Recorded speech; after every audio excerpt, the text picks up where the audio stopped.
તો શું મિત્રો રાજુભાઈ સોલંકી છે એ સમાધાન કરી નાખશે? જે આ મિત્રો વાત કરી તો તમને બધા લોકોને ખબર છે કે મિત્રો રાજુભાઈ સોલંકી અને ભાઈ ગણેશભાઈ ગોંડલનો મેટર છે તેનો અંત ભાઈ આવતો જ નથી. જે આ મિત્રો વાત કરી તો જેથી આપણે વાત કરી તો ભાઈ સૌથી પહેલાં તો મિત્રો મારો ઉદ્દેશ એ છે કે ભાઈ સમાધાન કરી લેવું જોઈએ.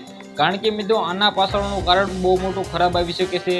જેમાં મિત્રો વાત કરીએ તો ભાઈ રાજુભાઈ સોલંકી પણ મિત્રો ગુજરાતમાં આંદોલન કરી શકે છે. દલિત સમાજના લોકો આના લીધે હેરાન થશે. સાથે મિત્રો વાત કરીએ ગણેશભાઈ ગોંડલ જે અત્યારે જેલમાં છે તે તો ભાઈ તેને તો ભાઈ સજા મળશે, પરંતુ મિત્રો તેની સાથે ભાઈ એમ કીધું ઘણા બધા એવા અન્યાયો થઈ રહ્યા છે. જેમાં મિત્રો વાત કરીએ તો 2 વાર તો ભાઈ તેના જામીન છે એ નામંજૂર કરી દેવામાં આવ્યા છે રાજુભાઈ સોલંકીના લીધે. આગળ આપણે વાત કરીએ તો તમને નથી લાગતું કે મિત્રો આ સમાધાન કરવું જોઈએ? કારણ કે મિત્રો સમાધાન કરી નાખશે તો મિત્રો રાજુભાઈ સોલંકી સહિત તેના પરિવારના 150 જણા છે તે મિત્રો એમ ધર્મ પરિવર્તન નહીં કરે. સાથે સાથે મિત્રો વાત કરીએ તો ઘણા બધા દલિત સમાજના લોકો છે એ હેરાન નહીં થાય.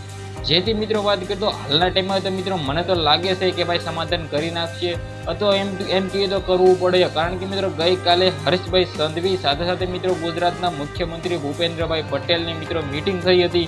તે મિટિંગમાં મિત્રો કંઈક તો એવું ડિસિઝન આવ્યું છે જેના લીધે મિત્રો એમ કીધું ભાઈ ભૂપેન્દ્રભાઈ પટેલે તો એવું કહ્યું હશે કે ભાઈ સમાધાન કરી નાખજો. જેમાં મિત્રો સમાધાન કરી નાખો તો જ ભલાઈ છે. કારણ કે મિત્રો હાલના ટાઈમમાં મિત્રો રાજુભાઈ સોલંકી છે એ જો મિત્રો રેલી કાઢશે તો મિત્રો ઘણા બધા લોકો એમ કીધું હેરાન થઈ શકે છે. દલિત સમાજના લોકો તો આ વિડીયો વિશે તમે શું જાણો છો? તમારા આના વિશે શું કેવું છે? ભાઈ શું સમાધાન થઈ જવું જોઈએ? તમારો મંતવ્ય છે એ મિત્રો કમેન્ટ સેક્શનમાં જણાવવાનું બિલકુલ ભૂલતા નહીં. આ વિડીયોને શેર કરો અને મારું માન્ય એવું છે કે ભાઈ સમાધાન થઈ જવું જોઈએ. સાથે સાથે મિત્રો આવનારા ટાઈમમાં આપણે જોવાનું રહેશે કે શું થાય છે. આ વિડીયોને શેર કરવાનો ખાસ ભૂલતા નહીં. કમેન્ટ કરી તો એક સારી એવી ચેનલમાં પહેલી વાર આવ્યો હોય તો સબસ્ક્રાઈબ કરી લો.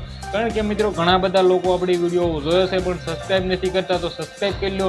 અને ખાસ ભાઈ જેને સબસ્ક્રાઈબ પણ કરેલું છે તેને બેલ આઇકન ઘંટડી છે તેના ઉપર પ્રેસ કરી દો ઓલ ઉપર. કારણ કે મિત્રો હું વિડીયો અપલોડ કરું સૌથી પહેલાં નોટિફિકેશન તમને બધા લોકોને મળી જાય.